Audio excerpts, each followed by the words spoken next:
Hey, hi, hello everyone. Welcome back to our live streams.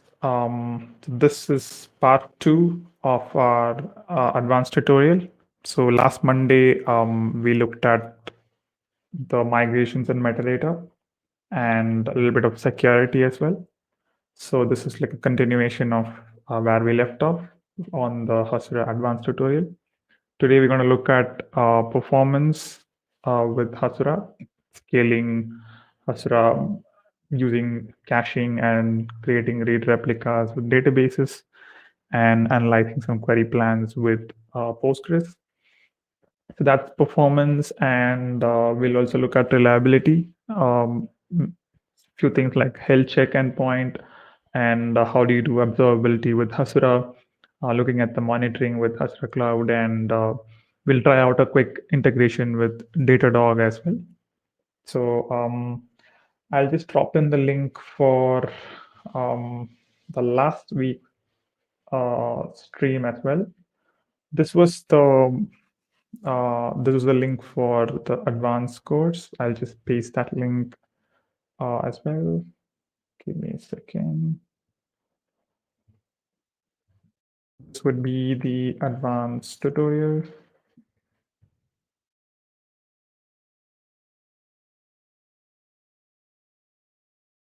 So if you have not checked out migrations and metadata, do check that out. We'll cover a few things around creating a project from scratch and applying migration files, creating a migration file from an existing SQL server, and how to apply this to different dev environments. So that would be exciting to look at for migrations. Right. So today's topic is performance and reliability. Performance with GraphQL is slightly different. Typically, caching with REST APIs are done with HTTP verbs endpoints. So, for example, if you have like a user's API to fetch data from a server, you will make probably, let's say, a get endpoint, which will probably fetch data from the database. Now, this get endpoint can be cached, obviously, and since and with post with GraphQL, GraphQL APIs are all post requests, HTTP post requests. So the thing is that the query body would be different for different requests. So the endpoint is the same. So you cannot cache the entire endpoint, obviously. So the approach would be completely different in caching with GraphQL. And we look at how you can do response caching with GraphQL and Hasura Cloud in particular.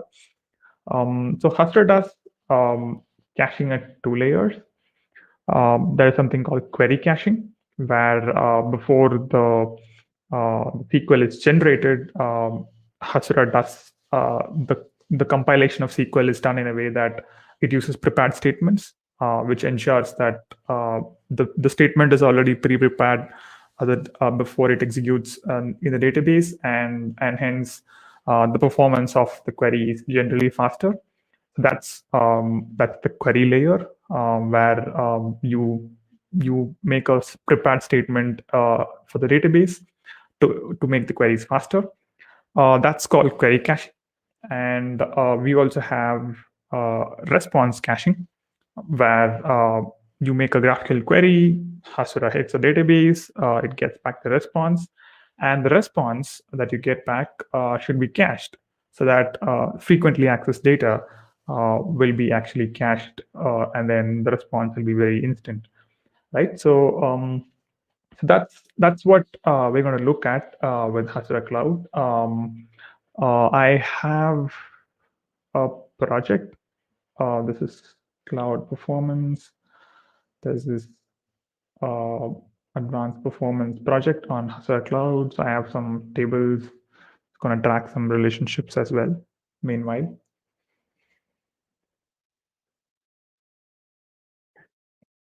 Awesome. So I have just put in the Chinook database, which is just a standard database that's used for multiple variants. This is just albums, artists, tracks, and so on.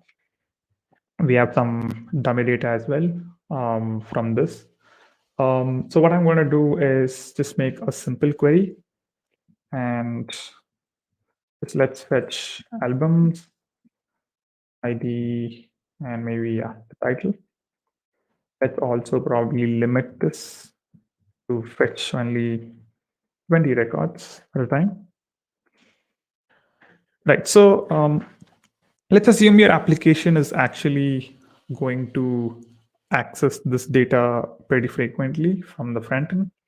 Now, this response that you get back, if this is going to be the same for a bunch of users, like anybody who's requesting this data, right? So they should be ideally be able to get this data pretty fast. Without caching, this would hit the database every time. Obviously, there is query caching, but you're still hitting the database every time this query is being made. You can even analyze this query where this is a SQL that is being generated, and there is a cost associated with this query. So you're not preventing the hit to the database by making a normal query. And beyond the point, if there are like thousands of requests coming in, and you would want to actually quickly return a response instead of hitting the database, right? So, so that's where response caching will come in. With Hasura Cloud, we would actually set up caching. So the way to do it is through directives. You have a directive called @cached, where you would mention the query for which this would be used, and then the response for that would be cached for a specified time. We have a time till which a query response will be cached, and we also have the size of the response, which there's a limit to a size of the response that can be cached, right? So let's head to talk for the query caching. Let's go to Hasura Cloud. There is this query response caching. To enable cache, we just need to use the directive as I mentioned. We need to make a named query so that Hasura will be able to cache that particular named query. So this is the usage instruction. We just need to use a directive called @cached. And we'll also need to use a TTL in case you want to cache it for a specified number of seconds. So by default, it will be cached for like a 60-second time period.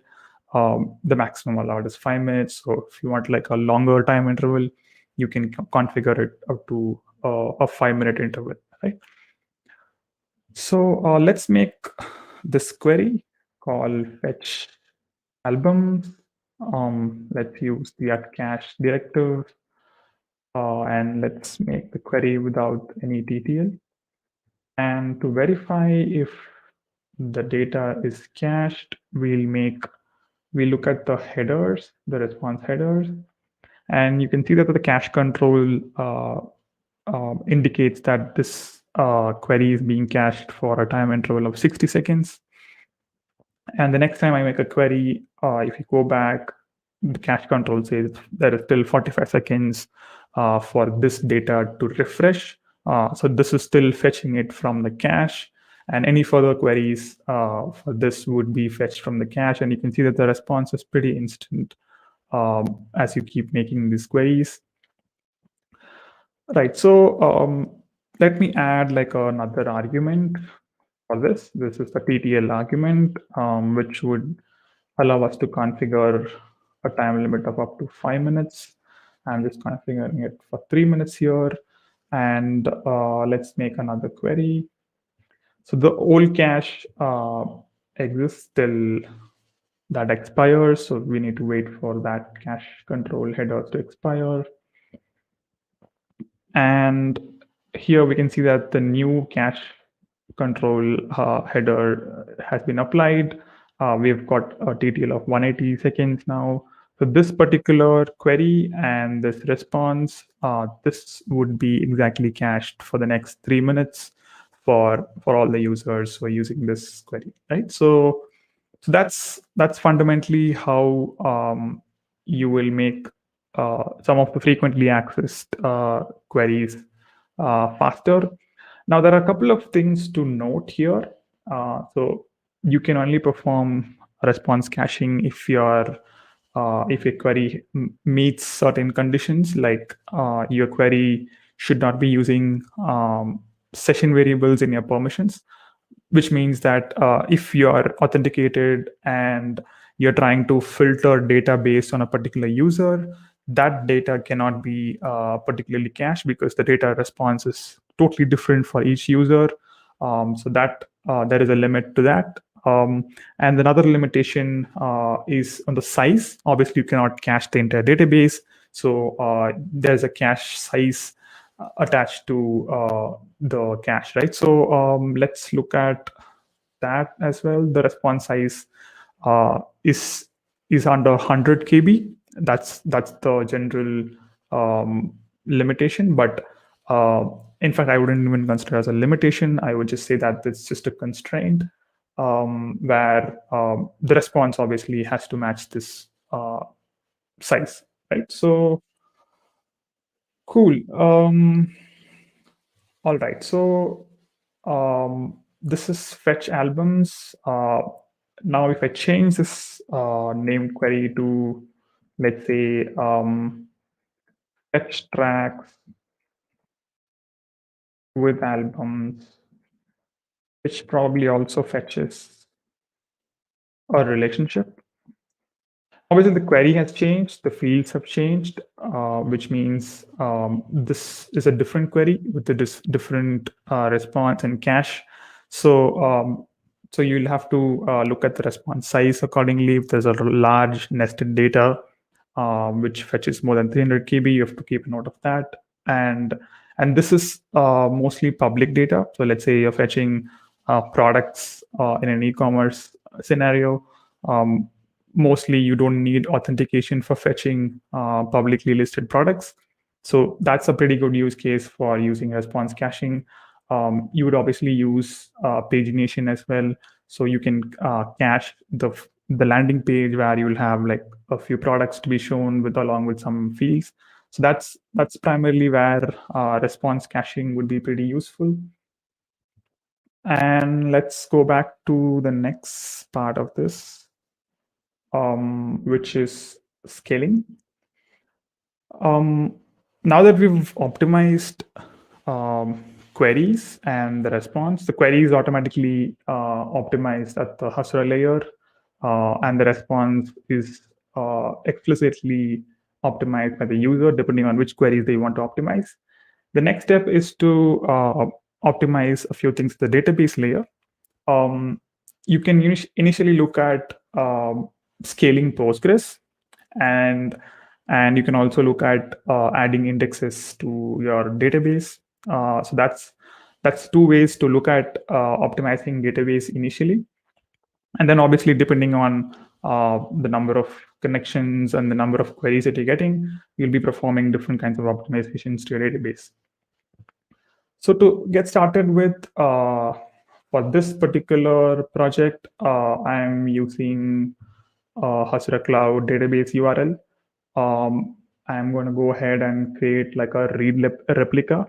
So read replicas are basically like a clone of your existing database, which will get synced for a read-only access, and it'll give you another connection string that you can add to Hasura, and the read replica will take care of load balancing of queries when there's a high load, and high availability can also be taken care depending on which cloud provider is providing that service, right? So so in this example, I'm going to go to overview, and I have this cloud Chinook.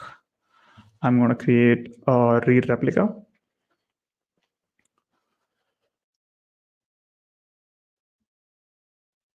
Yeah, so let me click on create. This is going to take a while, so let me also try to configure this credentials. So we need the connection string for the new database URL. If you look at the env variables, we have Hasura GraphQL read replica URLs. And here we just need to add the connection string for the newly added read replica. Once that is done, Hasura will ensure that the queries are being routed to the queries are being configured correctly with Postgres, where the load balancing is taken care automatically by the database. We just need to configure the database URL. So there's a new public IP address for this. So I'm going to create a connection string, which is usually of this format, Postgres //Postgres, followed by the password and followed by the host. So there'll be password, followed by the host, and followed by the username. So we need to construct this connection string. I'm going to do that on my other screen. And I'm just going to paste that as well. So we Postgres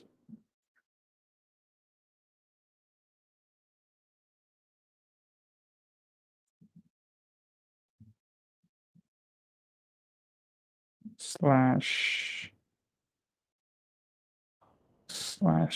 Postgres.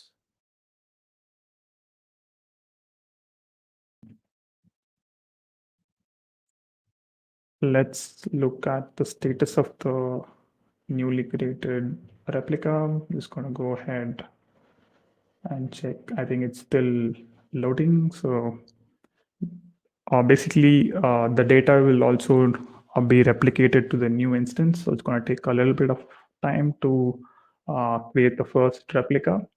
And as we keep adding data to the original instance, the master replica, the master will take care of a write, and anytime there is a insert, you get back the data also to the replica. There will be a synchronization process in the background of the database layer, and as you make queries, depending on the load balancing, you will probably get the data from the master or from the replicas, right? So that's where we are at right now. I'm just going to wait for the replica to complete. I'm going to look at some comments. And there's Joan, which is hola, hola, Joan.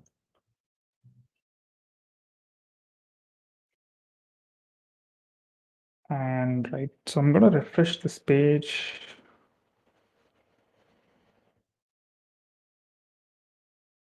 Takes a little bit of time sometimes.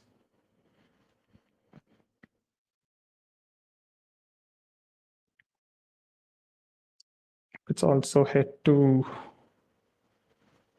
the tutorial. So here, obviously, depending on the database provider, the instructions for creating the read replica will be different. But at the Hasura side, the configuration is similar. You just have a read replica URL that you need to add, which will have the Postgres connection string. The read replica will obviously have like a new URL that you will configure. If you're using Heroku, you can create a follower database with them, which will act as a read replica. And different providers will have their own version of adding read replicas. Right, so let's wait for that to complete. Meanwhile, we'll head to the next step, which is the query plans, which is just analyzing some SQL and then optimizing by adding some indexes. Right, so let's go ahead and remove the cache parameter for this. Let's say I'm just going to fetch tracks with albums and the title, and let's look at the analyze.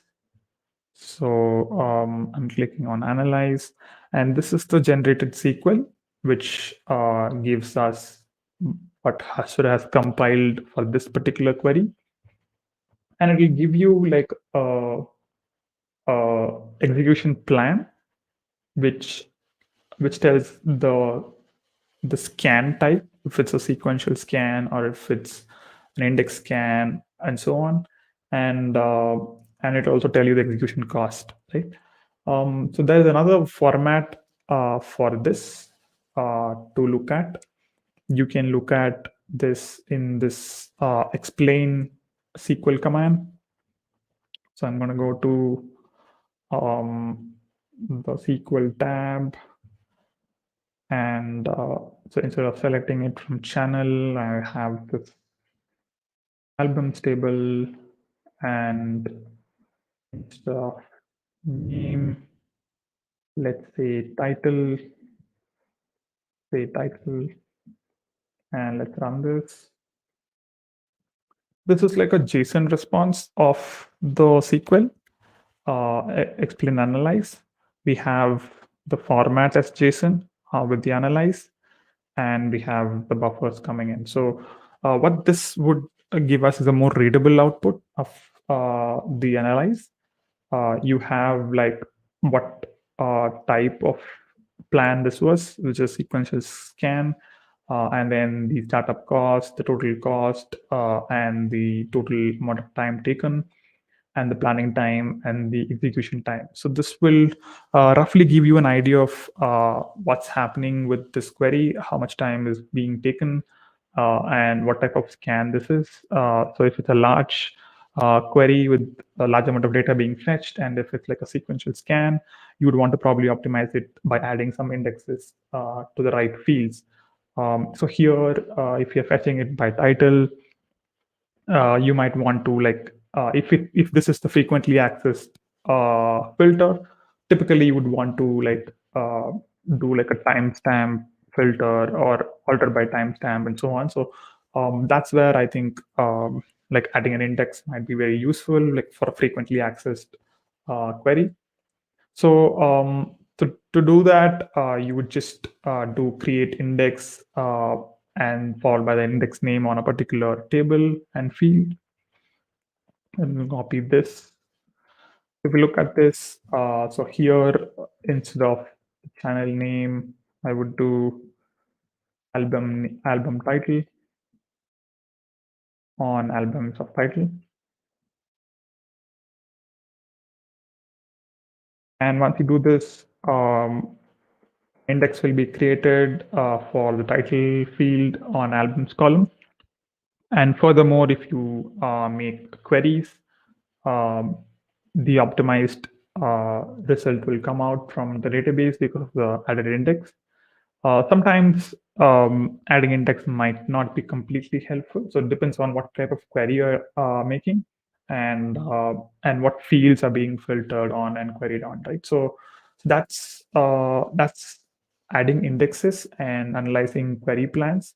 Hasura gives you a way to analyze your query plan, and then this is like an execution plan that you can look at quickly and then optimize by adding the right indexes. So that's for the performance. So let's look at the read replicas. That's this read replica it's created. We can now fix the database connection URL. So I'm going to add a new read replica to Hasura by using the environment variable on Hasura Cloud.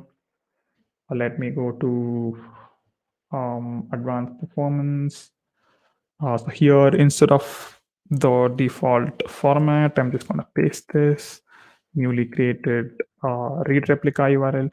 You can add multiple replicas, comma separated values. In this case, I've just added like one read replica that I've created from Google Cloud. So let's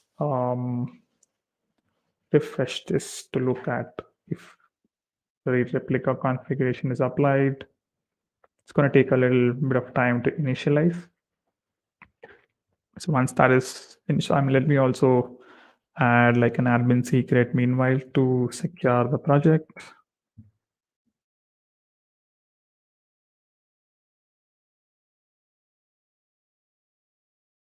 Let's wait for the configuration to get applied.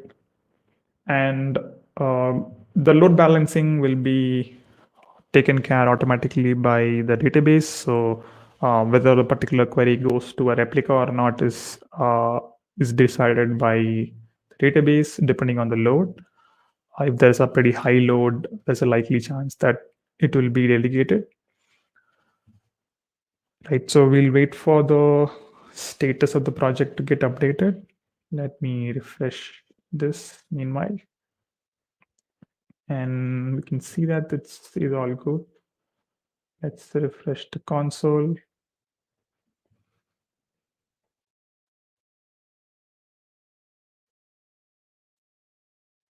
Authorizing now.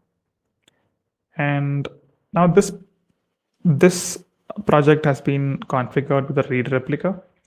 So the request that we make we can probably go to the replica. So we can verify that through the Cloud Console logs by looking at if there are queries coming into this particular database. We have title, track, ID, very similar query that we made like the last time. We just make it a named query. Right, so this is probably plenty of data. It's being fetched. We didn't put a limit on this. So now if we keep making some requests, we should probably see some activity in the read replica over here. Based on CPU utilization, we can have a rough idea of the usage of this, right? So this will be automatically taken care once the configuration is done. You also have like other configuration like the connection pool settings that you can configure and the number of PG connections per replica. So typically with the master, you would configure these for the number of connections. You can do that for the read replica as well. So these are the additional environment variables that you can configure. Right. So I think that's fundamentally what you can do to get started with optimizing performance. We've looked at response caching. We've looked at query caching, which is automatically taken care by Hasura. And we also looked at how to horizontally scale Postgres by adding a replica of your Postgres, and how to configure that replica with Hasura by just adding an environment variable and then configuring it through cloud. So once you do that, the querying and the load balancing is automatically taken care.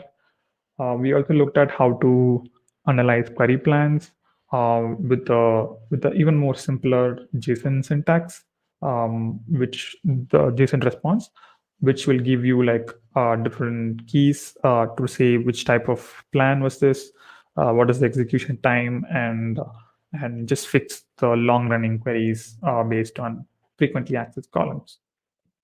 So finally, you like add index for the column which you think will optimize the performance, typically based on which conditions you're using on the query. So that will solve the initial performance bottlenecks of the database layer, and the response caching will solve for latency and performance of frequently accessed queries. So so that's performance optimizations with Hasura Cloud. And next up, we'll move to reliability with Hasura. So things could go wrong in different ways, right? So you need a way to monitor what's happening with your server. You need a way to get alerts and do some integrations with some logging service, do some testing for applying between different environments, like regressions that can happen, breaking changes can happen to your schema. So that's something that you need a good check on. for any application, and Hasura Cloud is no exception.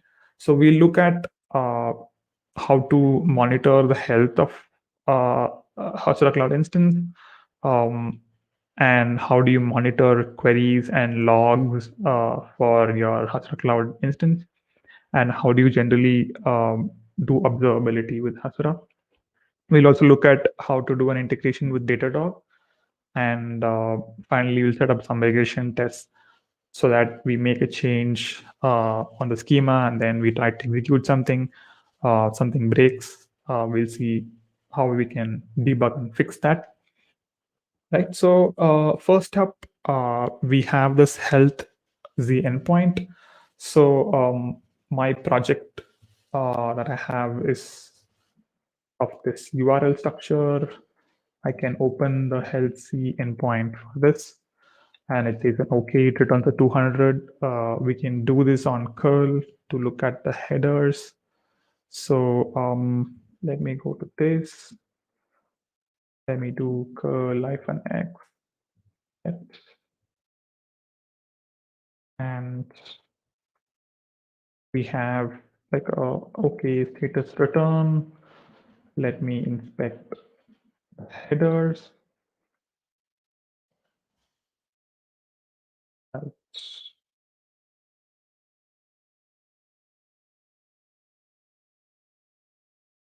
We have HTTP 200 being returned because everything is fine in the configuration, the server is running, and things are working as normally it should.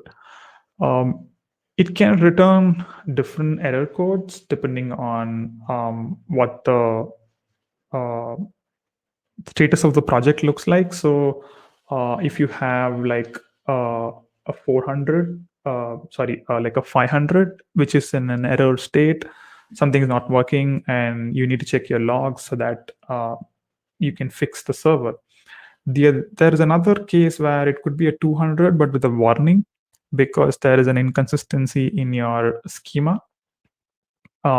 This will usually happen if you've applied some metadata which is not in a consistent state. The DB has some schema, your metadata says something else, and there is a mismatch. You would get this inconsistent objects in schema. Or this could be like any metadata configuration for actions or your remote schemas and event triggers and so on. So broadly, three states of your health check endpoint, which is 200 OK, 200 warning, and a 500 error. Error is obviously like a definite check because the API is down. 200 warning is something where some part of your metadata is not consistent, but fundamentally the API is not down. The server is still running up and running, and things, some of the APIs will work, but you need to fix the metadata so that it doesn't break your application in some cases.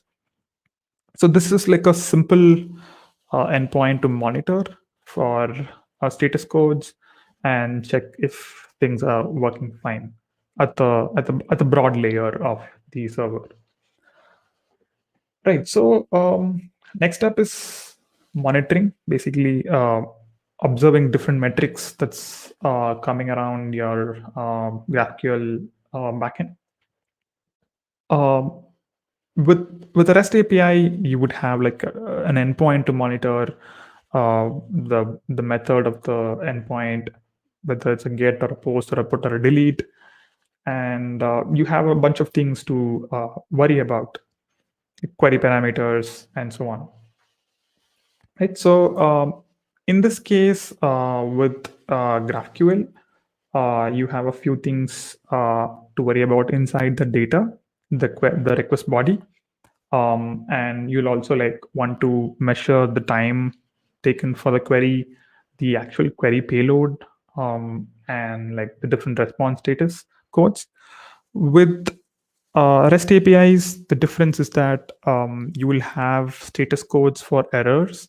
So if you return a non-200 response, it's most likely an error. Non-200 or non-2XX response, it's most like an error. Like a 400 is a bad request, 500, 5xx would be like some kind of server gateway timeout, whatever, right? So you have different ways to monitor errors with typical HTTP REST API. Um, with GraphQL, things get a little bit different because the errors in your response need not be a different status code. It will be a 200 as long as there is a response. So as long as there is a valid response for your query, um, it will be a 200, even though the response might contain an errors object, which will have the list of errors in your particular query. Some parts of the data can be returned, some parts of the data will be an error. So that's like a partial error versus a partially returned response. There are different metrics to worry about, and with GraphQL, the data of the response matters the most for analyzing all of this. And with Hasura, you'd also want to measure who is making this query.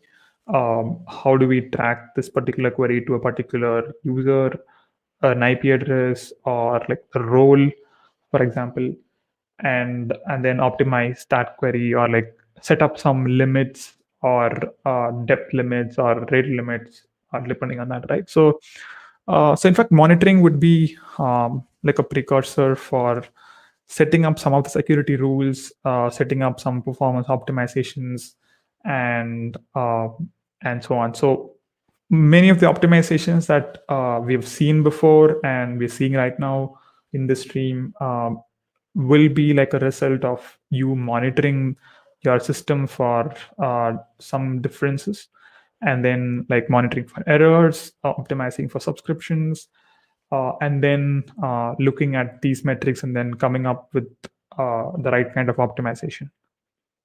So for this monitoring, we have a monitoring tab in Hasura, which will tell you the current number of requests that are successful, that have an error, the number of active subscriptions that are open, and the average execution time. Like the broader idea of how performant your system is. If you drill down into the usage tab of your project, you have the different operations, different queries that are being made. For example, the fetch albums were made 16 times, and the response size was like 8 KB. The introspection query is in fact 25 KB. And you have an average execution time reported here in milliseconds. So you can even drill down into this to see the individual requests that are there for all of these. Um, Probably, I think this depends on the time. So let me look at the last maybe like 6 hours. Right. So something going wrong. So let's look at the operations from the beginning. Let me remove the filter. Right. Let's look at usage. Let's open fetch albums. Let's inspect individual requests. Right. So ideally, you would see the 16 individual requests that you've made over here, and then you will be able to like analyze what's going wrong or what can be optimized. So quickly, to replicate an error, we can make a query which doesn't have the right fields, maybe. Test field. This doesn't exist, so this should ideally send back an error. Let's make like few requests of these which are an error.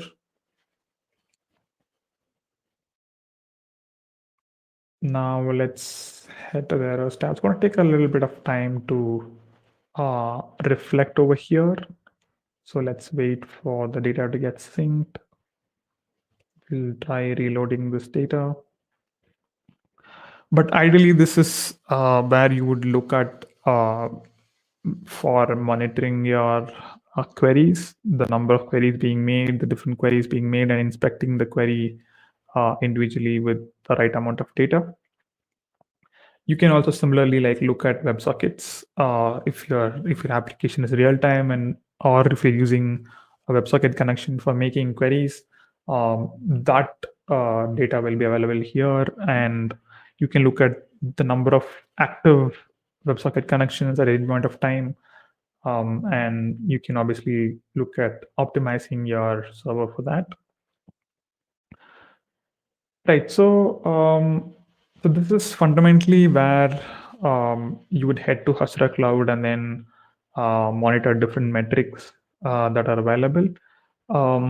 Let's also now do an integration with Datadog. So let me go to the cloud project. We have this integrations tab for each of the project, and we have Datadog for now.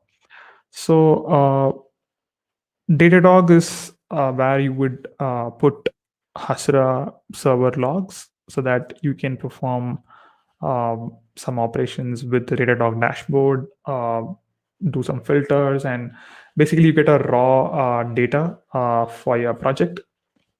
The Hasura server will give a raw data set, and that raw JSON logs can be like exported to Datadog continuously. Hasura takes care of that automatically if you set up this integration, and if in case you're running Hasura on your own, you would have to set up this depending on where your project is hosted.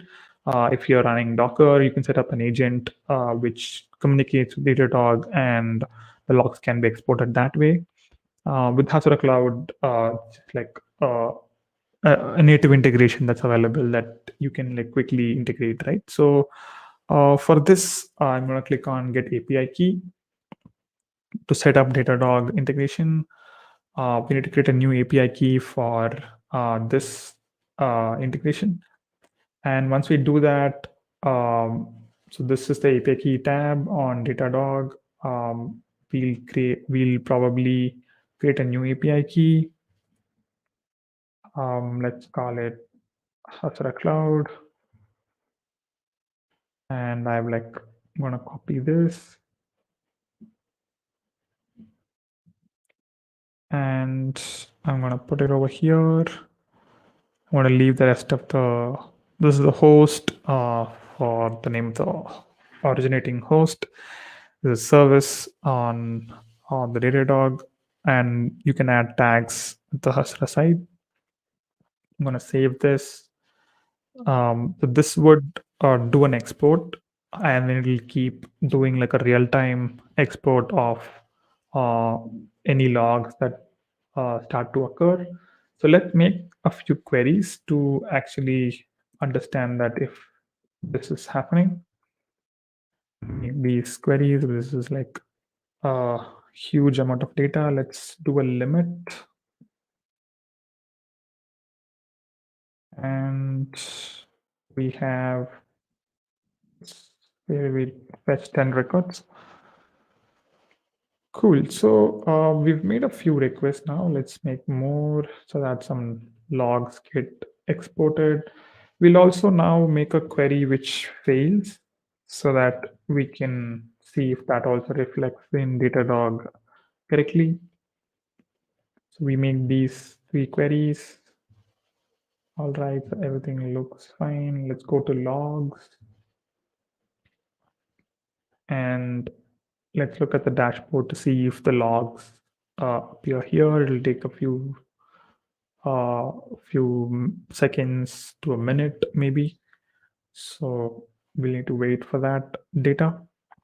So the last exported a few seconds ago, but then we've made further queries on top of that. So we'll need to wait a bit. Let's look at a live tail of this, or maybe just past 15 minutes. If I actually look at the past 4 hours, I see some logs from my previous instance that I was trying out before the stream.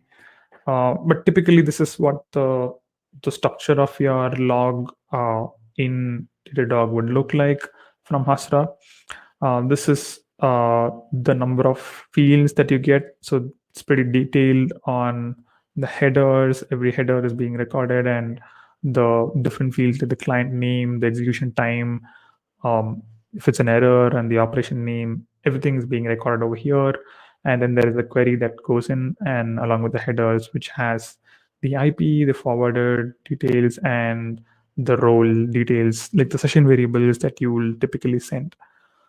Right. So this is how typically this data would be. So in the last 15 minutes, let's see if the data is getting exported correctly. Might take a few seconds. Let's refresh this to see the last exported time. It's 3 minutes ago, so it's going to take a little more time. Let's look at the monitoring tab to see if the new queries appeared here. So we can see the success rate is 78. The new errors need to come here, which is the validation field. So if you remember in the GraphQL tab, we made this query with the wrong field, which doesn't exist, which is the test field. This is like an error. The query would fail, and this would appear over here as an error.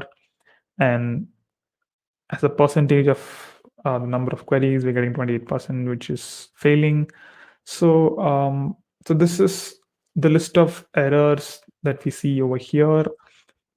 And yeah, so that's fundamentally where we are right now. And if you look at Datadog, we see that the queries start to come here now.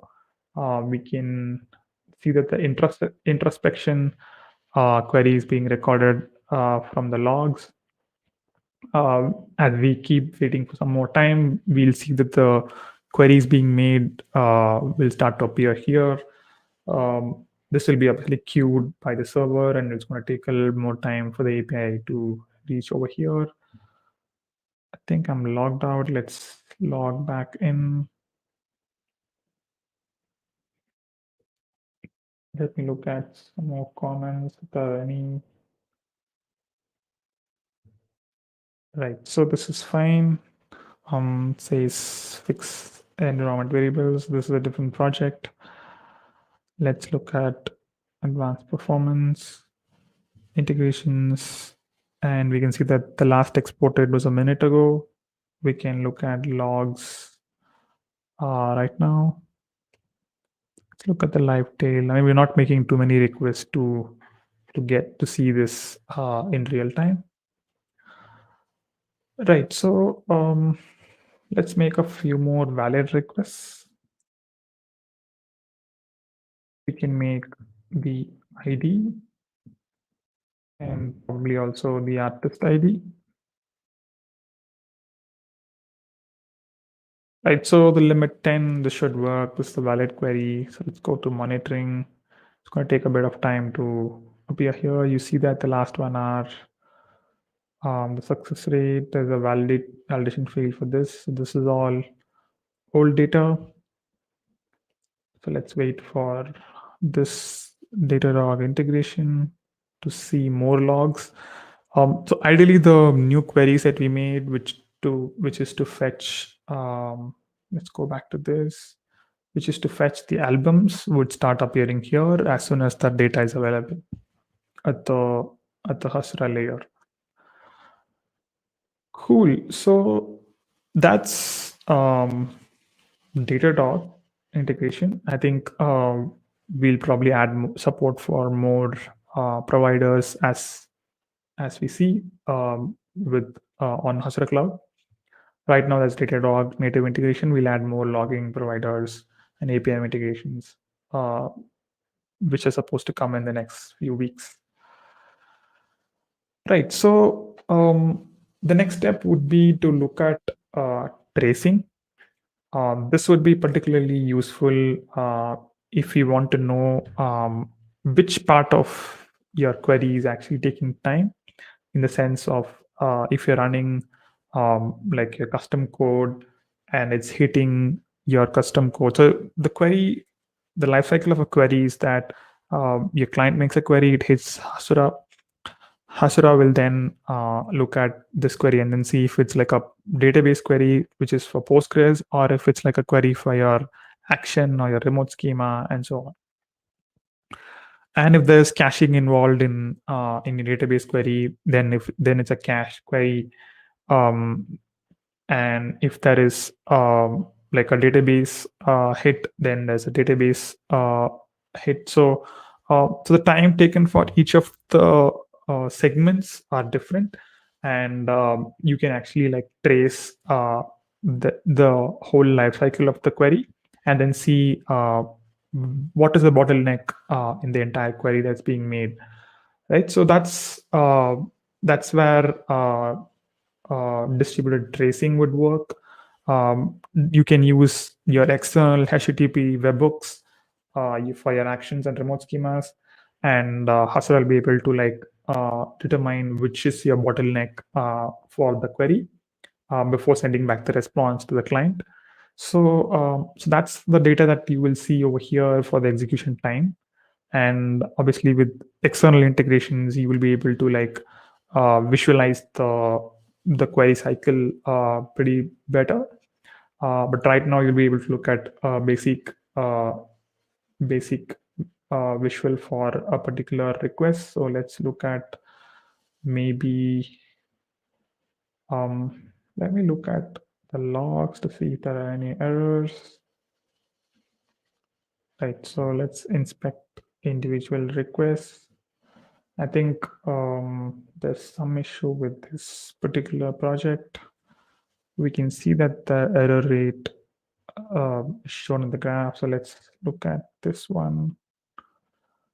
Let's inspect the individual requests for this, which is fetch tracks with albums.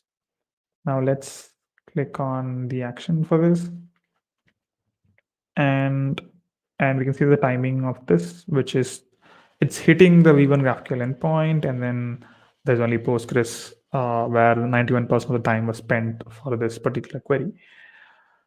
Right. So in case there is an action which is like obviously a HTTP endpoint which is hosted outside Hasura Cloud, then the travel from Hasura to your server and then coming back and then sending back the response to the client, the whole query can be traced and different bottlenecks can be identified and where the query is failing at what point of time. Right. So that's fundamentally where we are at with tracing. There are more external integrations that are coming up, which will help you solve a lot of this visualization aspect and like performing some more logging. Right. So the next step is regression testing. This is more for users who are making schema changes and then applying it to different instances. Obviously, this is applicable for everybody who's making like having multiple instances for staging, dev, and production, and you're switching between different environments. So let's go to regression tests, and then we'll add like a new test for this. So let me refresh the page to get back the right status for this project. So the idea behind regression test is that you have a few set of operations that are known to work in your project, which are being currently used by our front-end client, and you're making some schema change in your local development or your staging. You're applying that change to your production instance.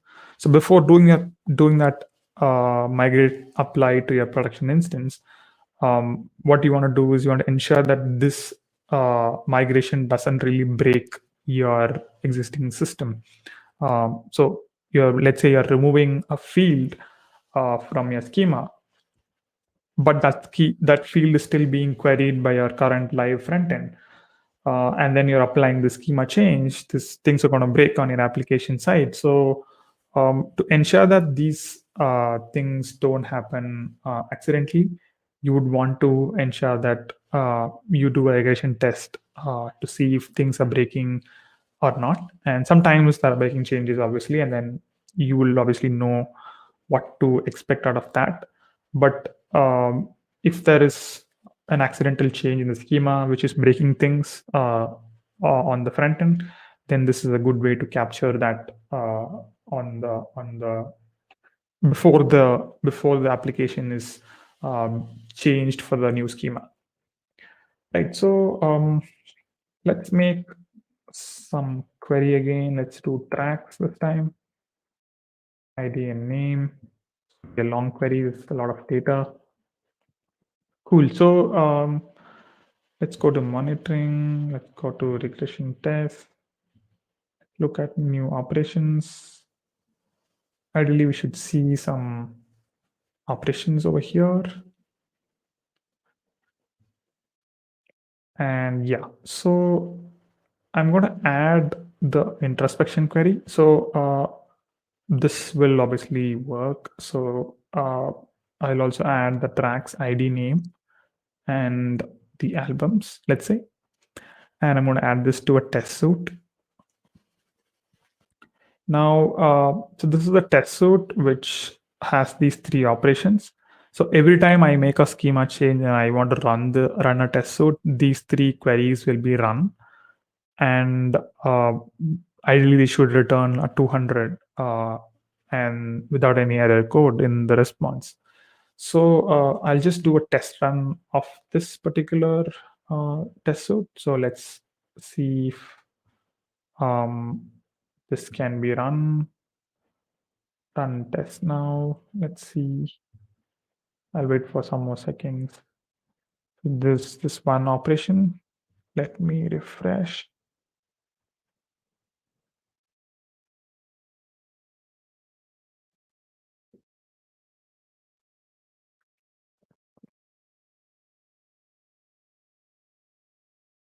So this is the test suite, and we're going to click on run. So we see the operations over here. Now we're going to click on run test now.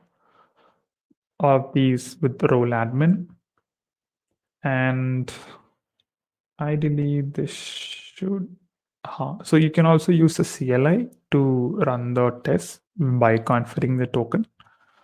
But here, so this will be pretty useful on your CI/CD setup, where before you are merging to master, or before merging to a staging branch, you would want to run these tests and then ensure that there are no regressions. So that's where the CLI would be pretty useful. Let's look at the past runs. I'm going to refresh this again.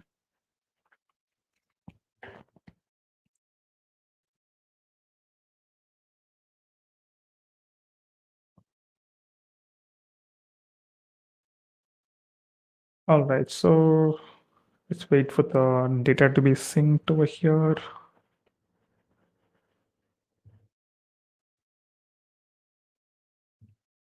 Let's look at the test suite.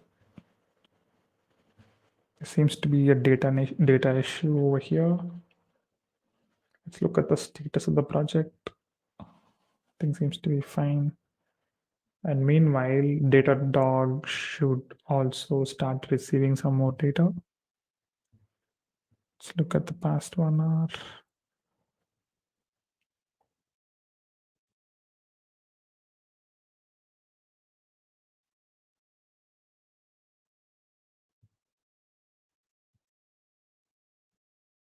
All right, so I think what's happening is that I've not configured this to work with the admin secret.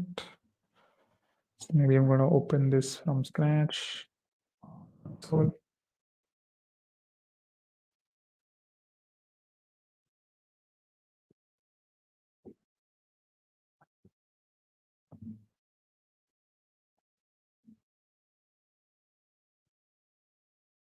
and let's go to monitoring and then regression test. So let's wait for a few more seconds. We have got the data, initial data loaded. We've got the errors and stuff running. And let's click on run test now. So this will be run now. And it says no such operation found in the document because this is not a named query. So this will fail. But now let's change a schema. There's a change in the, let's say, the album field, which will change title to something else. Let's change this to title underscore new. This is kind of like a breaking change. And let's go to monitoring now. And let's look at regression test. Let's wait for this state to load in.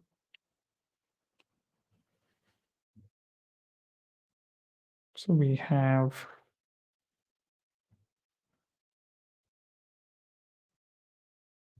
right. Let's wait for the state to load in.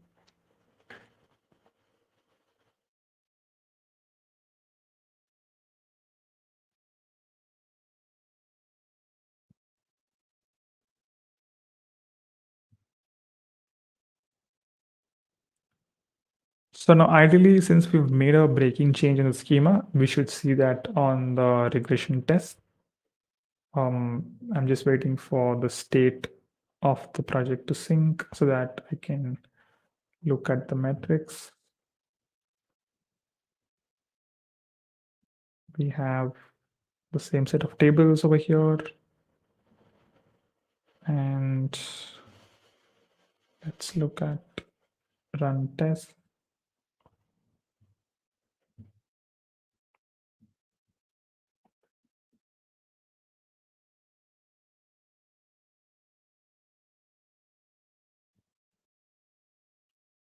You can see new introspection queries being made, and Datadog is basically showing those. And on the console, we have the data loaded up. And if we look at the column is changed to title underscore new.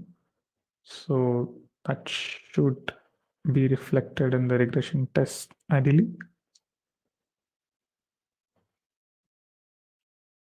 I think server is facing some issue. Let's look at this.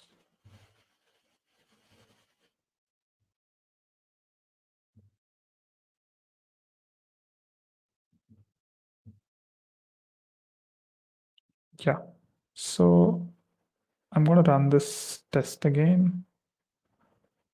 The fetch albums, if you look at this, this would make a query for the title field. This should also now ideally break because we've made a change to the title column. And we can see that it says field title not found in type albums because we've changed the title field to title underscore new. And obviously this is like a breaking change that needs to be fixed on the front end. So this regression test suite will give a basic idea of what needs to be fixed before going to production. And if there are breaking changes, make the right changes either on the schema or on the front end, and then perform the update, right? So you can like look at the list of the previous runs and then check if things are working fine for different instances. And the good thing with this is that you can run this instance, this test from different project as well. So if you have multiple instances for your same project, let's say you have your staging instance and your production instance, and maybe like even local development, you have some tests configured on a different instance. Let's say your test is configured for production. Now you want to make sure that this set of test suite is run against this particular staging server. So the test suite configured for production should ideally work on your staging server right now. If not, then there are something that have changed, which means that you have to make the right changes before going to prod.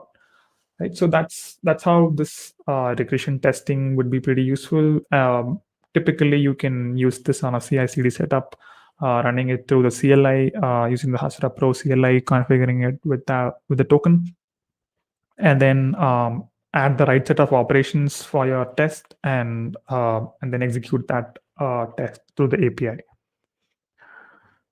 Cool. So And on the high availability aspect, with Hasura Cloud, there are multiple instances of Hasura, which is automatically taken care by Hasura Cloud. If you're running your own version of Hasura, you can add multiple instances, replicas of Hasura pointing to the same database, and the load balancing will be taken care automatically. The thing to note with running multiple instances of Hasura with your current open source graphical engine is that if you're making metadata changes, it will be reflected across multiple instances, but you have to ensure that it's being made and then reloaded on other instances. Right. So this is taken care automatically at Hasura Cloud, where you're making change. Everything is reflected on multiple levels, so multiple instances, and the scaling also happens automatically, where the number of instances need not be configured explicitly with cloud, but it can be configured. It needs to be configured on your own setup. That's the fundamental change. And with Postgres, it's already under your control, so you can set up like high availability replica uh, for Postgres, and different providers will have their own method to do this. So that's Postgres high availability. In fact, with Google Cloud, I assume you can enable high availability by just adding another like a standby replica. So that's pretty easy with Google Cloud and all the popular cloud providers, vendors. Right. So that's fundamentally what I wanted to share today. Performance and reliability with Hasura. We've looked at for reliability. We've looked at different metrics to monitor. We also saw an integration with Datadog to see how logs can be ingested into Datadog with their APIs. And we also looked at how to perform regression testing by setting up some operations. And if you have like a production and a staging instance, how to manage breaking changes before applying to prod. So that's mostly it from my side for today. On Wednesday, we have the weekly Wednesday live streams for January. This time it's around Next.js. I'll be building like a full stack Next.js app with Hasura Cloud, and we'll look at how to integrate queries, mutations, and subscriptions with Next.js. That's going to be pretty exciting. We'll build an app from scratch. We'll put a GraphQL client or maybe like user fetch client, and then see how you can integrate with a Next.js app. Right. Awesome. So thanks for joining in. Do check out the previous stream as well for migrations and security, and do check out the performance and reliability aspects as well for the stream to try it out on your own. Set up some regression test suits and then see if things are working as expected. And yeah, I'll catch up with you on Wednesday with the next day stream. Until then, it's bye from me, Praveen. See you folks. Bye bye.